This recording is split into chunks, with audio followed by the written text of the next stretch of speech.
அனைவருக்கும் வணக்கம். 40 வயதுக்கு மேல மூட்டு வலி வருவது சகஜம் அப்படின்னு நீங்க நினைச்சீங்கன்னா அது தவறு.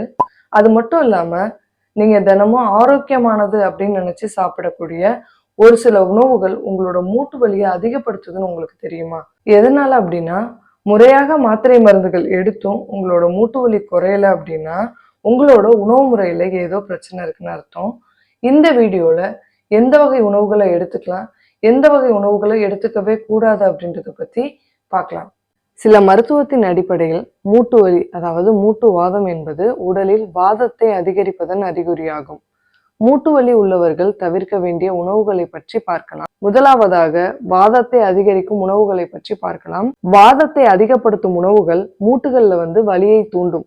அதனால தவிர்க்க வேண்டிய உணவுகள் என்ன அப்படின்னா, கிழங்கு வகைகள், உருளைக்கிழங்கு, சேனைக்கிழங்கு, கருணைக்கிழங்கு மற்றும் சேப்பங்கிழங்கு. இவை உடலில் வாயுவை தேக்கி மூட்டுகளில் பிடிப்பை உண்டாக்கும்.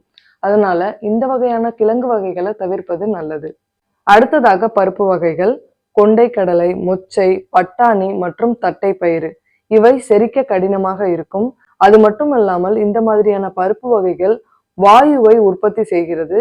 அதனால் இந்த பருப்பு வகைகளை தவிர்ப்பது நல்லது. அப்படி இல்லாம ஏதோ ஒரு காரணத்துக்காக இந்த வகை பருப்புகளை உங்களோட உணவுகளை சேர்த்துக்க வேண்டிய கட்டாயம் ஏற்பட்டுச்சு அப்படின்னா அதுல மிளகுத்தூள், அப்படி இல்லை அப்படின்னா அதுல பெருங்காயத்தூளை நம்ம சேர்த்துக்கலாம். இரண்டாவதாக குளிர்ச்சியான உணவுகள். மூட்டு வலி என்பது இரத்த ஓட்டம் சீராக இல்லாததை குறிக்கும். குளிர்ச்சியான உணவுகள் நரம்புகளை சுருக்கி வலியை ஏற்படுத்தும். அதுல முதலாவதாக பழைய சோறு, முந்தைய நாள் ஊற வைத்த சாதம் வாதத்தை கூட்டும். அடுத்ததாக குளிர்சாதன பெட்டி உணவுகள், ஃப்ரிட்ஜில் வைத்த உணவுகள், குளிர்ந்த நீர், ஐஸ்கிரீம், இது எல்லாத்தையும் தவிர்க்கணும். ஃப்ரிட்ஜில இருந்து எடுத்து நேரடியா நம்ம உட்கொள்ளும் பொழுது அது இன்னும் வாதத்தை அதிகப்படுத்துது. அடுத்ததாக தயிர், உடல்ல கபத்தையும் வாதத்தையும் கூட்டுது. அதற்கு பதிலாக மோர் சாப்பிடலாம். மோரும் வெண்ணெய் முழுதாக நீக்கிய பின்பு இருக்கக்கூடிய மோரை நம்ம எடுத்துக்கலாம். மூன்றாவதாக புளிப்பு சுவை கொண்ட உணவுகள். அதிகப்படியான புளிப்பு இரத்தம் மற்றும் திசுக்கள்ல மாற்றங்களை ஏற்படுத்தி வீக்கத்தை அதிகப்படுத்துது. அதுல முதலாவதாக புளி. சமையல்ல புளிய குறைச்சிக்கிட்டு அதற்கு பதிலா எலுமிச்சை மற்றும் தக்காளியை மிக குறைந்த அளவுல பயன்படுத்தலாம். அடுத்ததாக ஊறுகாய். அதிக உப்பு மற்றும் புளிப்பு கலந்த ஊறுகாய் மூட்டு வலிக்கு மிக பெரிய எதிரியாக பார்க்கப்படுகிறது. நாலாவதாக அசைவ உணவுகள். சில அசைவ உணவுகள் இரத்தத்தில் யூரிக் அமிலத்தை அதிகரித்து மூட்டுகளில் தங்கி வலியை ஏற்படுத்தும். முதலாவதாக சிவப்பு இறைச்சி அப்படின்னு சொல்லக்கூடிய ரெட் மீட், ஆட்டுக்கறி, மாட்டுக்கறி. கடல் உணவுகளை பொறுத்த வரைக்கும் இறால் மற்றும் நண்டு வாதத்தை அதிகரிக்கும் என்பதால் தவிர்க்க சொல்வார்கள். அடுத்ததாக முட்டை. சிலருக்கு முட்டை அலர்ஜியை ஏற்படுத்தி மூட்டு வீக்கத்தை தூண்டலாம் என்று பார்க்கப்படுகிறது. அடுத்ததாக நவீன கால உணவுகள், மைதா மற்றும் வெள்ளை சர்க்கரை. இவை உடல்ல நச்சுத்தன்மையை அதிகரிக்குது. அது மட்டும் இல்லாம நம்ம எடுத்துக்கக்கூடிய மருந்துகளை வேலை செய்ய விடாம தடுக்கும் தன்மையும் இதுல இருக்கு. அடுத்ததாக எண்ணெய் பலகாரங்கள். கடலை எண்ணெயில பொரித்த உணவுகளை தவிர்ப்பது நல்லது. அதற்கு பதிலாக சமையலுக்கு நல்லெண்ணெய் பயன்படுத்துவது மிக சிறந்ததாக பார்க்கப்படுகிறது. சித்த மருத்துவத்தை பொறுத்த வரைக்கும் சுக்கு வாதத்தை முறிக்கும் அருமருந்தாக பார்க்கப்படுகிறது. நீங்கள் தவிர்க்க வேண்டிய உணவுகளை தெரியாம சாப்பிட்டோம் அப்படின்னா ஒரு துண்டு சுக்கை இடிச்சு தண்ணீர்ல கொதிக்க வைத்து பருகலாம். சுக்குக்கு மிஞ்சிய மருந்து இல்லை அப்படின்னு சொல்லுவாங்க. அடுத்ததாக வாதத்தை முறிக்கக்கூடிய உணவுகளை பற்றி பார்க்கலாம். இந்த மாதிரியான உணவுகளை நீங்க எடுத்துக்கிறது மூலமா மூட்டு வலியை குறைக்க முடியும். முதலாவதாக முடக்கத்தான் கீரை. இதன் பெயரிலேயே அர்த்தம் இருக்கிறது. முடக்கு கூட்டல் அறுத்தான். மூட்டு முடக்கை நீக்கும் ஆற்றல் கொண்டது. வாரம் 2 முறை தோசையாகவோ அல்லது சூப் செய்தோ சாப்பிடலாம். இரண்டாவதாக பிரண்டை. எலும்புகளை வலுவாக்கும் வஜ்ரவல்லி என்று இதற்கு பெயர். இதில் உள்ள கால்சியம் எலும்பு தேய்மானத்தை தடுக்கிறது. அடுத்ததாக சுக்கு மற்றும் மிளகு. சுக்குக்கு மிஞ்சிய மருந்தில்லை. இது உடலில் தேங்கியுள்ள நச்சு வாயுக்களை வெளியேற்றி வீக்கத்தை குறைக்கும். அடுத்ததாக நல்லெண்ணெய். சமையலுக்கு நல்லெண்ணெய் பயன்படுத்துவது எலும்புகளுக்கு இடையில் உள்ள உயவுத்தன்மை அதாவது லூப்ரிகேஷனை அதிகப்படுத்துது. அடுத்ததாக அறிவியல் பூர்வமான உண்மைகள் மற்றும் ஊட்டச்சத்து நிபுணர்களின் பரிந்துரைகளின்படி தொகுக்கப்பட்ட உணவு முறைகளை பற்றி பார்க்கலாம். முதலாவதாக ஒமேகா 3 கொழுப்பு அமிலங்கள். மூட்டு வலிக்கு முக்கிய காரணம் வீக்கம் அப்படின்னு சொல்லக்கூடிய இன்ஃப்ளமேஷன். இதை குறைக்க ஒமேகா 3 அதிகமுள்ள உணவுகள் அவசியம். மீன் வகைகளை பொறுத்த வரைக்கும் மத்தி, நெத்திலி மற்றும் காணாங்கெளுத்தி போன்ற மீன் வகைகளை வந்து நம்ம எடுத்துக்கலாம். சைவ உணவுகளை பொறுத்த வரைக்கும் வால்நட், சியா விதைகள் மற்றும் பிளாக்ஸ் விதைகள் போன்றவற்றை நம்ம எடுத்துக்கலாம். இது மூட்டுகள்ல ஏற்படக்கூடிய உராய்வு தன்மையை குறைக்கிறது. இரண்டாவதாக கால்சியம் மற்றும் வைட்டமின் டி.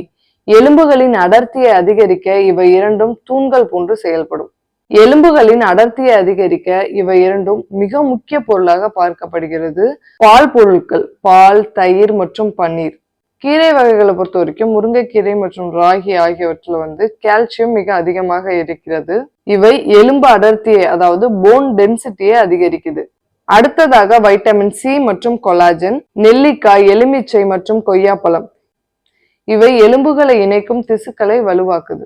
அடுத்ததாக மஞ்சள். மஞ்சளில் உள்ள குர்குமின் ஒரு இயற்கை வலி நிவாரணியாக செயல்படுகிறது. பாலில் சிறிது மஞ்சள் மற்றும் மிளகு சேர்த்து இரவு குடிப்பது அறிவியல் பூர்வமாக வீக்கத்தை குறைக்குது. இதுவரை நம்ம எடுத்துக்கக்கூடிய உணவுகளை எல்லாம் வச்சு ஒரு அட்டவணை வந்து தயார் பண்ணியிருக்காங்க. இந்த அட்டவணைப்படி காலையில வெறும் வயிற்றுல வெதுவெதுப்பான நீர்ல சுக்குத்தூள் கலந்து பருகலாம். அப்படி இல்லைன்னா ஜீரக தண்ணீரை எடுத்துக்கலாம். காலை உணவாக வந்து கேழ்வரகு அடை அல்லது முடக்கத்தான் கீரை, தோசை. மதிய உணவை பொறுத்த வரைக்கும் கைக்குத்தல் அரிசி சாதம், பிரண்டை துவையல், முருங்கைக்காய் சாம்பார், இந்த மாதிரியான உணவுகளை எடுத்துக்கலாம். மாலை நேரத்துல சுண்டல் எடுத்துக்கலாம். சில பேர் கொண்டை கடலை எடுத்துப்பாங்க. கொண்டை கடலை தவிர்ப்பது நல்லது அப்படின்றத நம்ம முன்னாடியே பார்த்துருக்கோம். இதற்கு பதிலாக வந்து பாதாம் இல்லைன்னா வால்நட் கூட நம்ம மாலை நேரங்கள்ல எடுத்துக்கலாம்.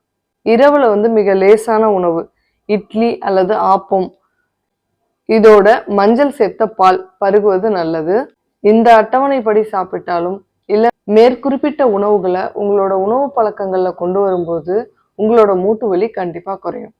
அது மட்டும் இல்லாம உணவு 70% என்றால் மீதி 30% உங்களுடைய பழக்க வழக்கங்கள் மட்டும்தான். தினமும் 20 நிமிடம் வெயிலில் நின்றால் மட்டுமே விட்டமின் டி கிடைக்கும். அப்போதுதான் நீங்கள் உண்ணும் கால்சியம் எலும்புகள்ல வந்து சேரும். அடுத்ததாக நீர்ச்சத்து. மூட்டு திரவம் வறண்டு போகாமல் இருக்க போதுமான அளவு தண்ணீர் குடிக்கணும்.